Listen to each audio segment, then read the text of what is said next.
Welcome to Plant Your Seed. I'm your host, Fred Ferris.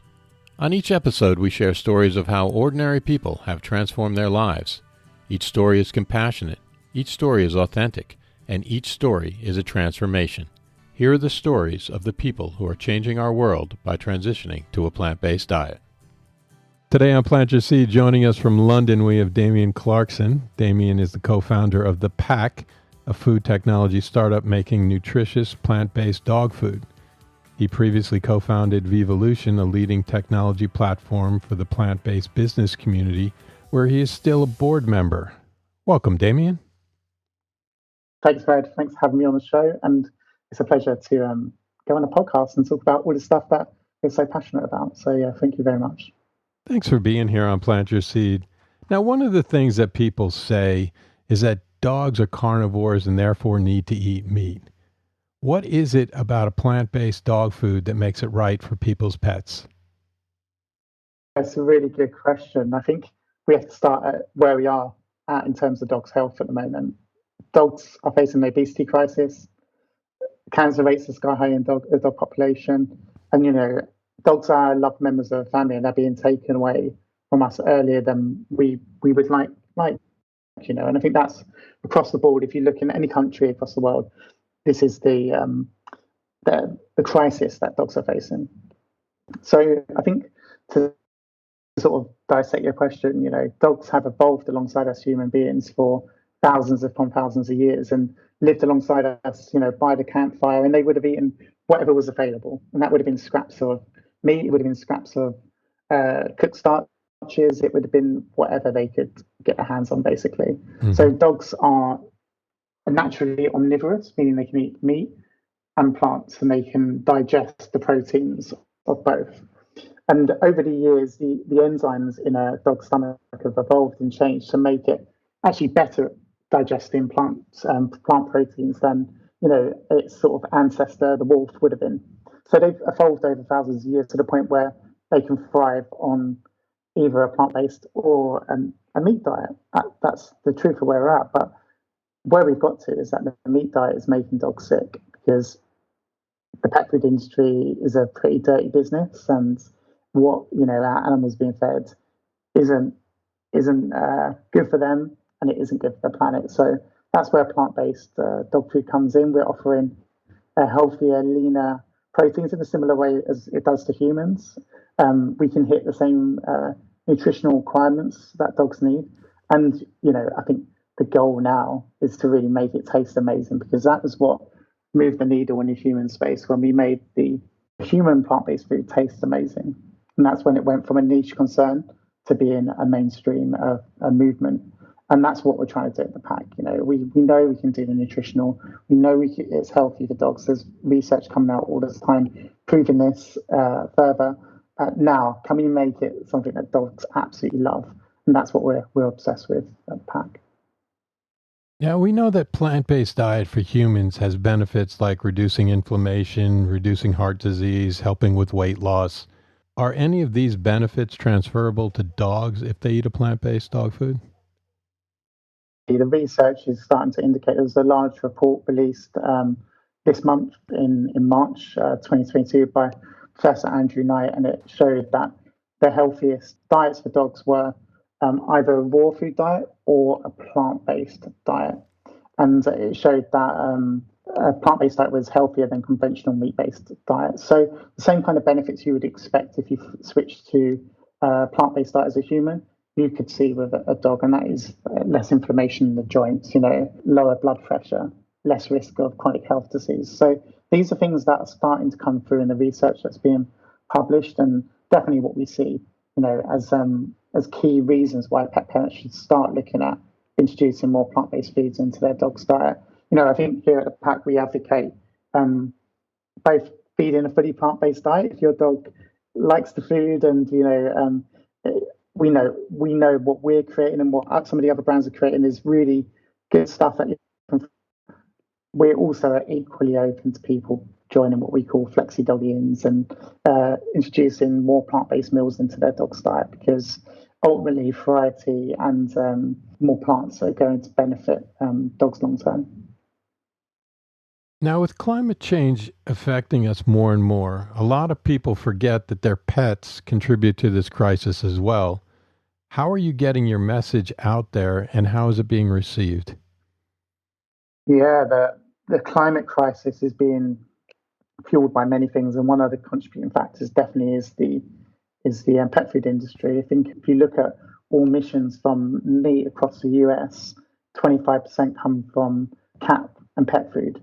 And that's quite a huge stat, really, if you think about it. And there's a Mm. kind of misconception that the meat industry is sustainable in some way because it reuses food that would be left over. But they work hand in hand. The factory farming industry and the pet food industry are incredibly closely linked. Hmm. And if you were to remove the pet food industry as a customer of the factory farms, they would collapse. Many of these factory farms would collapse instantly because they are such an integral part of the whole supply chain of the animal. And therefore, I think it sort of comes back to, we got asked this a lot. What we're about is moving animals completely from the equation. We don't have to use them as a commodity to feed our pet companions. Like we've got a tiny little dog here, myself and my co-founder Judy, who's also my wife, and she couldn't hunt a thing if she tried. It's just not in her makeup. So I think the climate crisis is increasingly going to become something we talk about when we talk about pet food. It's a bit muddied by the way the industry works, and this is the line, about sustainability and being circular is kind of something that's put out by the pet food industry. We're countering that. We're producing blogs, we're working on an ebook that will be released soon, talking about this stuff in depth. I think it's something we can all of us who own a dog or cat even can start thinking about is how can we reduce our paw print, and the solution really is to lessen demand for meat products, and that's by feeding more plant-based foods. Now, you mentioned that the animal agriculture industry would collapse without the pet food industry. Is that because the animal agriculture industry takes their byproducts and puts them into dog foods, and it's basically everything from inedible waste like dead farm animals and zoo animals that are made into the dog food? Yeah, so it does vary from country to country. From what I understand, and I'm not an expert on this, is that North America has a looser standards around pet food usage than the European Union and UK. So it does vary. There's not a kind of universal way it's done. But the way, if you take a cow, unfortunately, the way the world is, it's treated as a commodity, Mm-hmm. and it is priced up from the moment it's like born, reared by the farmer, sold, however it's brought up, it is priced. We're going to cost this much to feed it. It's going to use this much land, this much water, and then we'll sell it for this much, to the slaughterhouse. The slaughterhouse will kill it. Then it will be made into these bits of meat, and then it will be sold to the pet food industry at its final state. So if you were to say knock out that final bit of like, okay, we're going to make the last 20% of profit on this cow by selling it to the pet food industry, all of a sudden the meat food industry has a real problem. Has a Mm. real problem because they've lost 20% of their revenue across the board, across chickens, across cows, across ducks, whatever they're selling. So it's a really big customer of factory farming industry. And I think if we were to, as animal rights activists, as animal advocates, if we were to lessen demand for meat-based pet food, we really would put a lot of pressure on factory farms. There are people who are a lot smarter than me, economists and people who can talk about this in more depth, but this is, in a simple way, how it works. And, I think there's a real opportunity to have impact and to vote with our wallets by supporting not only the pack if you're in the UK, Europe, but there's other great pet food brands in the United States like Wild Earth and Petaluma and B-Dog, that you can get behind and really make a difference with your wallet. It just seems such a large impact that you are making as far as you're affecting all the industries, not just one, but all of the animal agricultural industries, chicken, fish, beef, all of them. How does that make you feel? Happy. and it's scary to take on these industries. I think for myself and Judy, we previously, I don't know if I come onto it, built a company called Vevolution, which became a huge events and media community, mostly here in the UK, but also in Europe. And but what we saw there was the power of communities and business to create good in the world. And I think we felt very motivated by what we were going to do next. Was it had to be something where we could, make a dent, could really actually do something that had meaning, because it's very easy to sort of like jump on a bandwagon and, produce something that's vegan, it's great. People need vegan foods. I'm vegan. I eat them all the time. Great. Happy about it. However, for us, it had to be something where we could make a difference, and something where, we were going to do something that was challenging, because we batted ideas around all the time. What will our next business be? What do we want to do over the next decade? And we could never get excited about something that was easy. So we had to go after an industry. We had to go after seismic change. And, it's a dangerous thing to do as an entrepreneur, because you're going in early. You're going in before there's a sort of market case, before there's been a big exit behind alternative protein brands in the space. You're laying the groundwork, and there's many examples of businesses who have come too early and just fallen by the wayside. We wanted to have a big impact, and this was a great way to do it, and we were willing to take that risk, really. What about cell-based meat? I'm very interested in it. I think it's definitely part of the future. When that is, I'm not sure of. There's a lot of work still to be done. In terms of bringing it to a price that works, and a lot of work to be done in terms of the science behind it. It's not something we at the pack are focused on at this point in time, but there are those who are working on it, because animals at kind of the wild earth now working on cultured meat. So I'm fully in support of it. And from a personal perspective, I don't really think it for me. I'm vegan and I like eating plant-based foods, but it's gathering incredible traction and incredible interest from the investment community.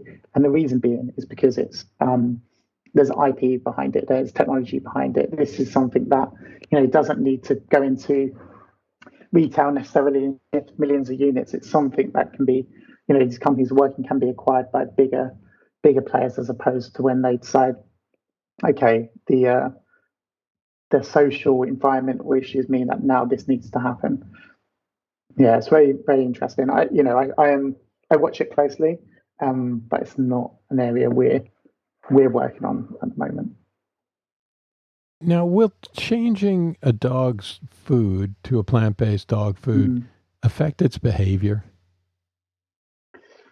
Difficult to say. We don't have enough evidence to prove that. But, if you're feeling less inflammation in your joints, you're probably going to be in a better mood.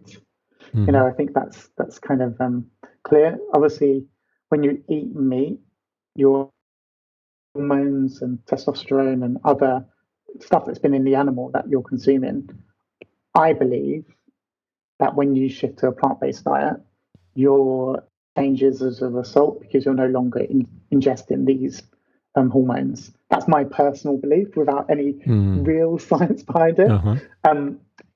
I think probably the same would hopefully be true for the dogs. If your dog's healthier, maybe it weighs a few pounds less, it's got less achy joints. I'd like to think that it would be a happier dog and more well behaved. But this is my opinion at this moment in time. Now, how long does it take to transfer a dog over from a standard dog food to vegan dog food? Yeah, we recommend anything between 7 and 10 days for a full transition. If you want to move from your wet food to the pack, and adding it gradually day by day, increasing the amount to the point where your dog's stools are what they would normally be. The advice is just do it gradually, And I think, we speak to a lot of animal nutritionists about what we're doing, and they pretty much all come back and say variety is really good for a dog. It's good for them to eat multiple foods. It's good for them to try different brands. It helps build a strong microbiome in the gut.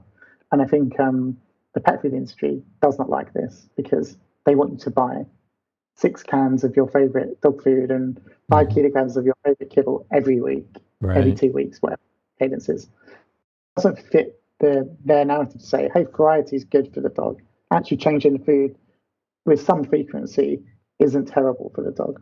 You just need to be consistent with dogs. And that is number one, with, consistently give them a variety of different foods. They're fine. Consistently train them. They're good dogs. It's like, I think consistency is good, but you can have variety. And that's something we kind of promote a lot at the pack. My dog loves green beans, peas, kale, romaine lettuce, carrots. We pull him out of the garden. We just hand it to him and he just runs away and he just loves it. Amazing. Is it like a natural thing that they just eat that? Yeah, they're just scavengers. They are scavengers and opportunist eaters. So they will take an opportunity to eat something they deem to be tasty, whether that's a carrot, whether it's a pork chop. They will take the opportunity. So, and that's because of how they've evolved alongside humans, where they literally were eating the scraps by the campfire, from the potato peel to the piece of meat. So that is how they've evolved. Very opportunistic, and our dog loves it. Edamame beans. Apps goes wild for them. Does a little dance around them. It's a really cute thing, and I just I think it's just part of how they've evolved to take the opportunities. Now, what about like fruits? I mean, my dog loves blueberries as well. Is that something that you incorporate? And how do you go about creating a plant-based dog food? Yeah, we do use blueberries in our food. We use papaya as well, and some other fruits like blackberries. Yeah, well, for us, it was really important when we started to be very science-led.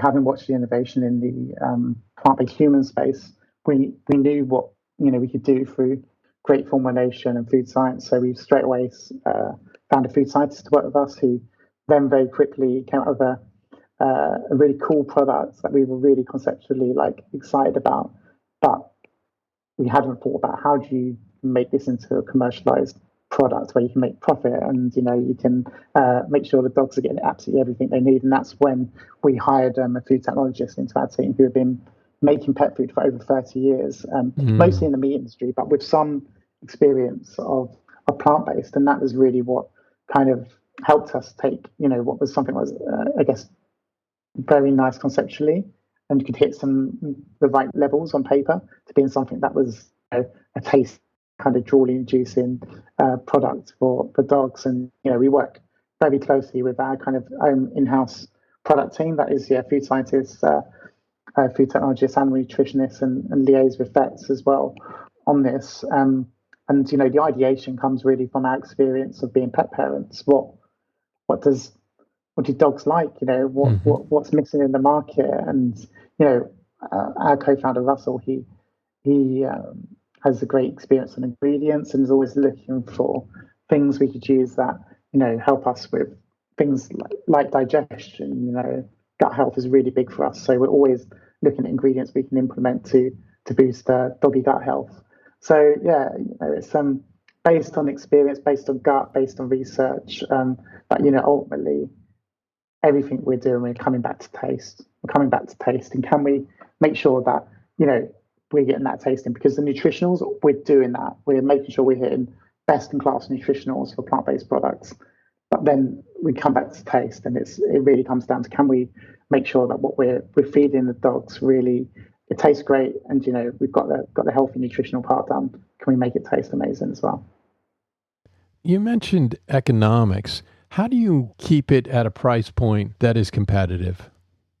It's really difficult in these times we live in, with inflation running at 8% here in the UK. The world's biggest producer of sunflower oil is Ukraine, right? Sunflower oil was in many plant-based products, including our products. So we're facing price increases every day, from transportation to storage to packaging to ingredients. And I think at the moment, the brands that are out there, including us, are absorbing that cost for consumers, because I think there's a real cost of living crisis happening, especially here in the UK. I'm not in Europe. So, it's difficult. I would say that we've been able to produce our products with strong profit margins, but they're not so strong that we won't have to revisit pricing at some point. I think, as obviously a brand that's pretty new to market, we only launched in September 2021. We're still doing the kind of smaller quantity orders. So I think really as scale comes and consumer demand grows, that's kind of how we'll offset the kind of rising costs in the industry, across all industries, is by scale and consumer demand. And for that, we're pursuing a kind of multi-channel model, so direct-to-consumer business here in the UK, but also selling in retailers in the UK here, but also overseas very soon. What is it about dogs' health that makes you so passionate? Now, members of our family, right? I love my dog, and she's amazing. I just, the first thing I think about, apart from my wife, Judy, she's a member of our family. She's incredible, and I want her to live a happy life. She hates going to the BET, the fair. She hates it. I don't want her to go there very often.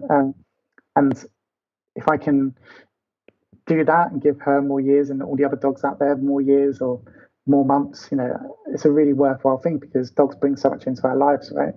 I think you look into a dog, you can really see into your own soul almost. And I think they're just wonderful, and they give us all so much, and they just give, to us unadulterated love and understanding and companionship. And, you only get so many years on the planet, and, you don't know when your number's up. And if you can work on something like that, what gives people so much joy, that's a real honor and privilege. And I'm really happy we get to do that. Seems like you really like dogs. Yeah, but the weird thing is, I didn't like dogs growing up at all. I was scared of dogs growing up, because really? my mum was scared of dogs, quite scared of dogs, and kind of passed that on to me. And then as a kind of young adult, I had a girlfriend who had a dog, and sort of then, I guess, had a relationship where I wasn't scared of dogs. I just didn't really know the benefit that dogs could bring, And then a number of years ago, we were living with Judy's sister, and she had this dog called Barney, and me and Barney just connected and, had this wonderful relationship. And it was then that I really saw the wonderment that dogs can bring into your life, and, why they are such an integral part of families. Until, 30 years of age, I really was like, yeah, I like dogs, but I'm kind of, I don't know if I ever have a dog. That was kind of my mentality until we had this experience living with this dog. And then I was like, okay, I get it now. Dogs are absolutely wonderful. I want a dog. I want it to be part of my family. And, and that was that. And so it's quite an unlikely story, really, that somebody grew up scared of dogs would, be obsessed with them and running a dog food business. So what happened back when you were a kid that made you afraid of dogs? It was just passed on to me. My mum was very scared of dogs, and, it was just kind of like, oh, watch out for dogs, or they've got a big dog, it's that kind of thing. And I had an incident where one of my school friends had a Great Dane, and it pushed me over and it shook me up a little bit. And there was just a couple of unfortunate little things like that already I had this embedded fear from my parents that had been passed on, that kind of made me nervous. And I just, no one in my family had dogs. It just wasn't something I was exposed to until I became an adult and, started to meet dogs, through girlfriends or, people that I knew. And, I started to realize how amazing they were. Let's change over to your personal transition to a plant-based diet. Mm-hmm. How and when did you transition to a plant-based diet? I was very concerned about the climate crisis in my early 20s. I went backpacking, in my early 20s, and I came back, and I'd been to Thailand and seen the sort of impact of the tsunami that happened there. And I think it was Boxing Day 2006, maybe. And I was there in early 2008, and this sort of devastation was still very, very clear. And I think I just saw the natural world in peril for the first time. Mm-hmm. And, and also seeing how beautiful the natural world could be, probably for the first time, really. And I just came back different. I didn't have this particularly like hippie experience. I wasn't vegan at the time. It was kind of a pretty standard backpacking kind of journey. But I just came back and I was concerned. And, this was around 2008, 2009, in the run up to the big Copenhagen climate summit. And, it's absolutely shocking that we're sitting here 13, 14 years later having the same conversations around every climate summit. That is going to be make or break, because there's been so much lack of political action. So anyway, I'm waffling a bit, but I came back very concerned about the climate crisis, or climate change, as we then called it. And I started to read really geeky reports on the impact of the climate crisis. And I read this stat. And it said that somewhere around 14% of all emissions comes from animal agriculture. And I was like, whoa, like I'm thinking about the environment and I'm eating meat. Like there's a disconnect here. And I hadn't ever been a particularly big meat eater. I'd eaten meat, but more out of like habit and not really knowing why. And I just started to look into it. I had a friend at work who was vegetarian, and me and her started doing vegetarian lunches, like we'd share. And I started doing sort of a meat-free day, meat-free 2 days a week, meat-free 3 days a week, and to the point where I was like, not eating meat anymore. I still ate a bit of fish. Then I was vegetarian.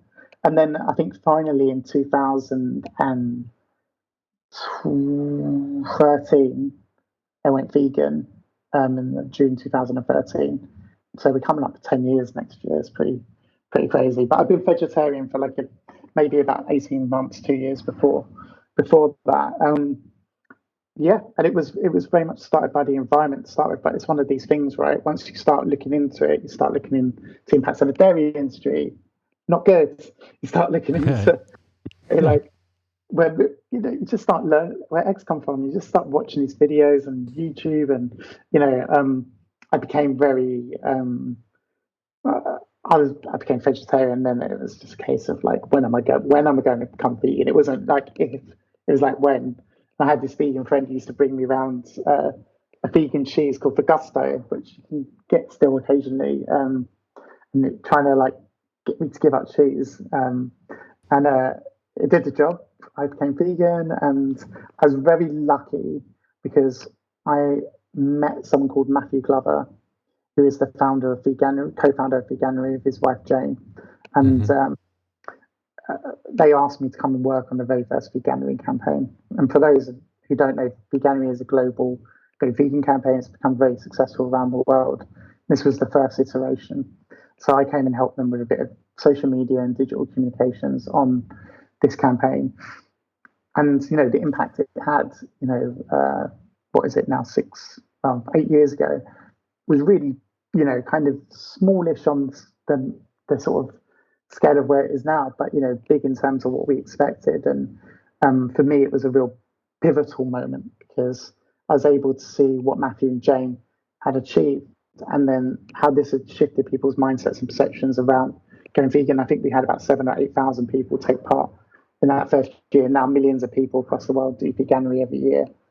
But for me, it just made me realize that this is something I want to be a part of. This was going to be the journey, I guess, of what was coming up to my 30s, what I would focus my energy on going. So that was the turning point. That was when I sort of had to do it. That's a fantastic story.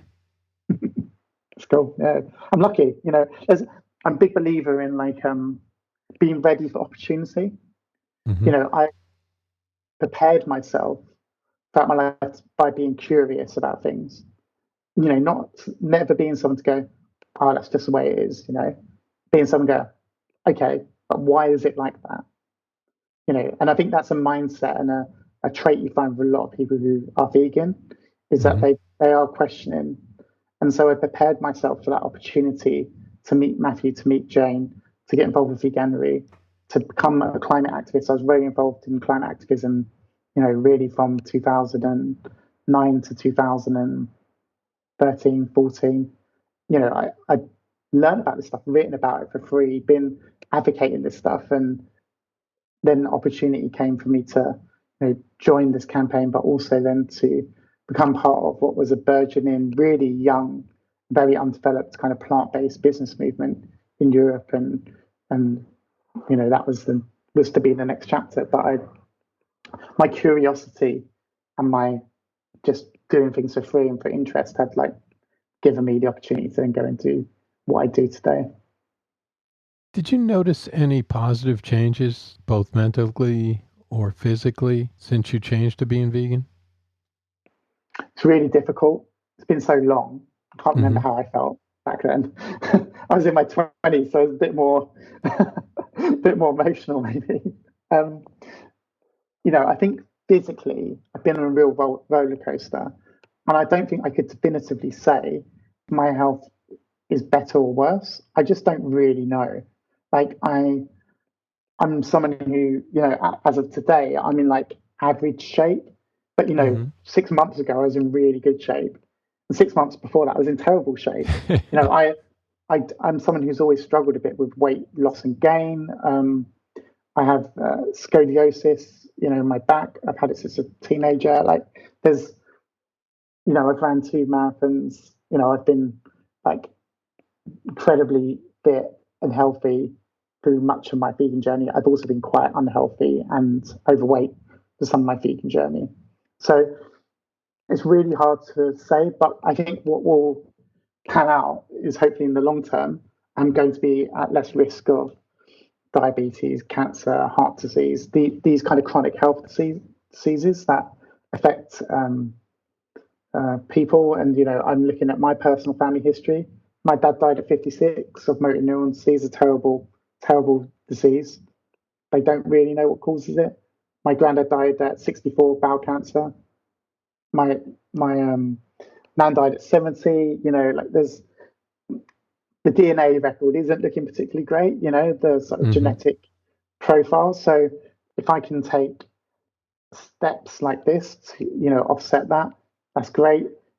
It's not why I'm vegan. I'm vegan for animals and I'm vegan for the climate. That's why I'm vegan. I do think that it's a healthy way to live your life.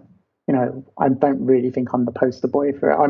I'm basically a little bit of a burnt out entrepreneur who works crazy long hours and runs 2 businesses, and there's room for improvement there. But I wouldn't say that I've suffered any negative impacts. And when I first went vegan, I certainly lost a lot of weight and was incredibly fit for a number of years. But that also was partly due to running 30 odd miles a week and eating a mostly raw vegan diet. So now, what about mentally? You said that the climate change was so important to you, and now you were living with your values. How did that affect you? Just for me, it feels like the only way to live, right? I can't live something that I don't believe in. I've just never been able to do that. I've never been able to sort of be fake and nice to someone if I didn't like them. I just can't hide my emotions. I'm terrible. If I hear a bit of bad news or someone says something annoys me, I will roll my eyes. It's not great from a kind of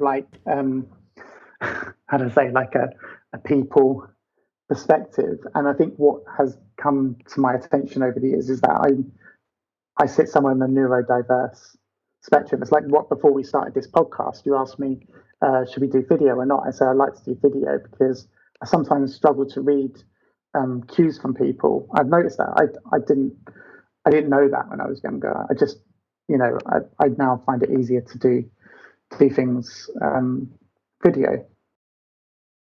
But it feels the right thing to do to live in line with my values. It feels like the only choice to live in line with my values. It feels satisfactory to do that. What I would say though is that there's no such thing as perfect, and there's no such thing as perfect value alignment with we're all flawed. We all have things we can improve on. I'm no different. Do I always put the thing in the right recycling bin? I try. You know, do I have an electric car? I don't have an electric car at the moment. I would like one, and I think the next car I get will hopefully be a car. But what I'm trying to say is that we we can all make a difference, and whatever difference you're making today, that's the difference. That's important. That's what's valuable, and that is what you should focus on. Not what you're not doing, but what you are doing, and try and add something, every month to your positive output. So I think that's kind of like where I try to see it, like net positive, and that's what I try to do, and just recognize that there's always things you can be doing that you're not doing today, and every day is a new opportunity. What is one thing that's exciting you right now with your business, the pack? We're changing the future of an industry, right? This is what's exciting to me. I just have no interest in being a laggard in anything I do. I have to be setting the trend, being the pioneer. That's what me and Judy have always done with Evolution, and what we're doing in the pack. So we're speaking to the biggest pet food companies in the world about what we're doing. Mars Pet Care Division of Mars Pet Care invested in the pack because they believe what we're doing is a big part of the future of pet food. So we get to do things that are really creative. We get to do things that are new. We get to do things that a company like Mars couldn't do because of the size of them, their customer base. What we're able to do is to be more pioneering and I guess try things. So I'm really excited about that. I'm excited about the kind of technological innovations we're putting into our products and the things we're working on and we'll be revealing soon. Yeah, I'm really excited about that, and the opportunity to be one of a handful really of companies who are going to sort of set the scene for the future of pet food is really, really exciting. And here in the UK there's maybe 3 of us. Across Europe maybe 8 to 10. In the States there's maybe 5 to 6. It's maybe you could, if you include all the cell ag ones, probably about 15 to 20 companies working on this across the globe. So to be one of those, and one that's gaining prominence and growing fast and gaining lots of customers, that is really, really exciting.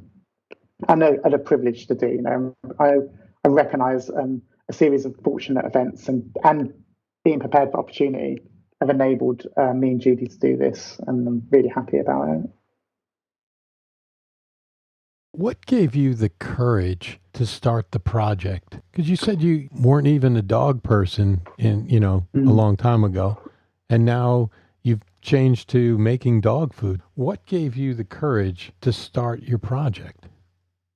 I think it was just experience of what we've been doing with Evolution, building this big community and seeing what could be done if you put your mind to something you believed in. And we came to really believe that this was an area that was in need of innovation. We came to believe that the health crisis in dogs needed fixing, that we could play a big part in tackling the climate crisis. So we had our experience had given us the kind of knowledge base, the contacts, the kind of conviction to go after a big goal, a big challenge.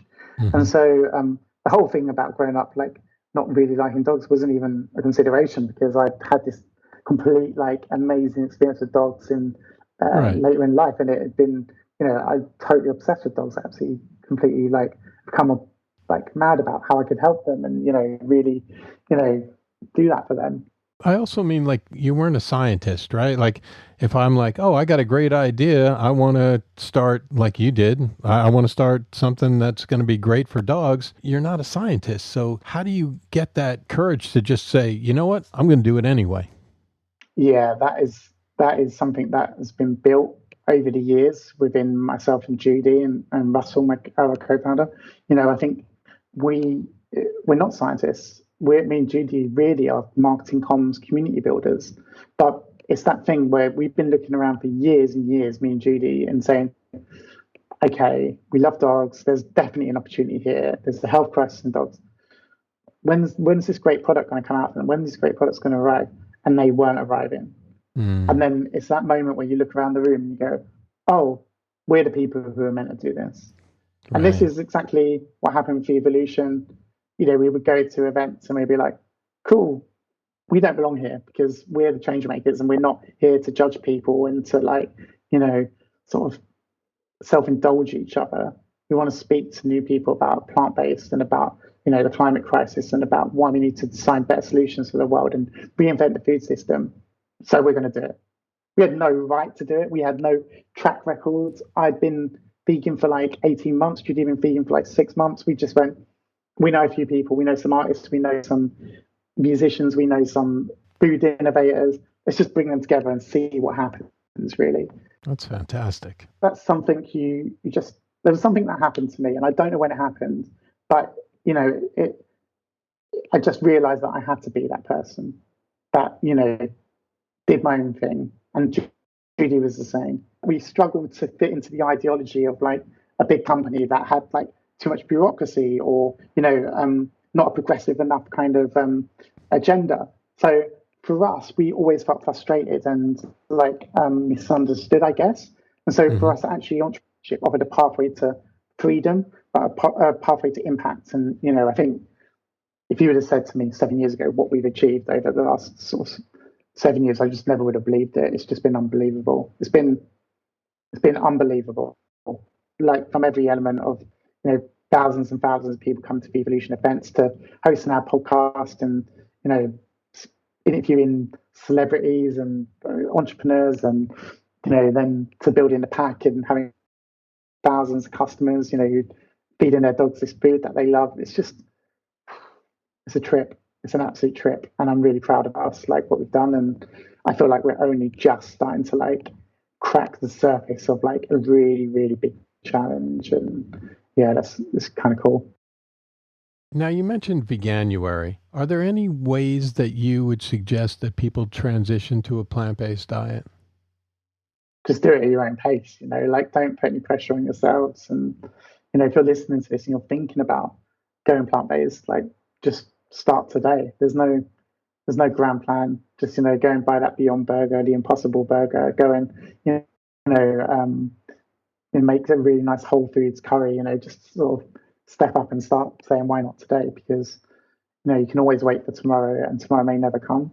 I think that's what my life has taught me. You just need to like seize the day and take the opportunity, be prepared for the opportunity. And when it presents itself, take it. So if you're thinking about eating plant-based and you go to a restaurant and there's a great plant-based option, maybe try that. The opportunity is there, take it. And I think that's like just how I try to like think about life. And I think I encourage people to try and do the same. Finally, can you give me one word to describe how you felt before you were vegan and one word to describe how you feel now that you are vegan? Let me think about this for a second. Before I was vegan, I think the word would be it would be misunderstood. I think I always had a funny relationship with meat and a funny, I just didn't feel right about it. I think when I went vegan, partly by luck and partly by design, we built a community of amazing people. And therefore, I felt understood because these people who were also, for many different reasons, come into the same kind of a mission alignment. And I think that, and some of this is like the timeline of the world, right? Like, I'm not arrogant enough to think that, me going vegan, doing Veganuary, starting Vevolution with Judy, that made the world like become what it is now and it's fused towards veganism. We played a very small we played in our little island over here, we played a role, right? We played a role, but I feel like I felt part of the community. And I felt before, I was always the guy you want to speak to about cycling and the environment and, kind of vegetarian stuff and climate nonsense, like, within more mainstream kind of like normal friends who weren't vegan. But nowadays, those same people, some of them are vegan, some of them are taking the vegan opportunity when it presents itself. I feel the world has moved in alignment more with my values. And, I had the same values really I had 10 years ago. I maybe have slightly different means of achieving my goals. I think through back then I was very much, I believe that government could play a stronger role in society. I think now I believe that government pretty much should get out of the way and let business play the role. And I think so. My kind of I say politics. I'm still totally motivated by social justice and a very liberal person, but I definitely believe that the methods of creating change maybe are slightly different. Very confused politically, I'd say that.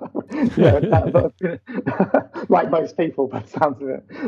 I think I maybe came from kind of a quite left wing perspective, whereas now I'm definitely an entrepreneur and I'm driven by making profit, but in the right way, and that's reflected in what we're doing at the Pack. We're a B Corp, pending B Corp, working towards becoming a full B Corp, and that means we put people, profit, and planet all as equal stakeholders in what we do. So that we don't just serve the interests of stakeholders. The planet is a stakeholder, people are a stakeholder, not just profit. And I think that's the way all business should be done. Business can be used for good, and I think that's been the biggest change in me in the past 10 years from 10 years ago, is that I really believe in that now as a core value. But I think my values generally haven't changed, just the world's shifted more towards where I'm at.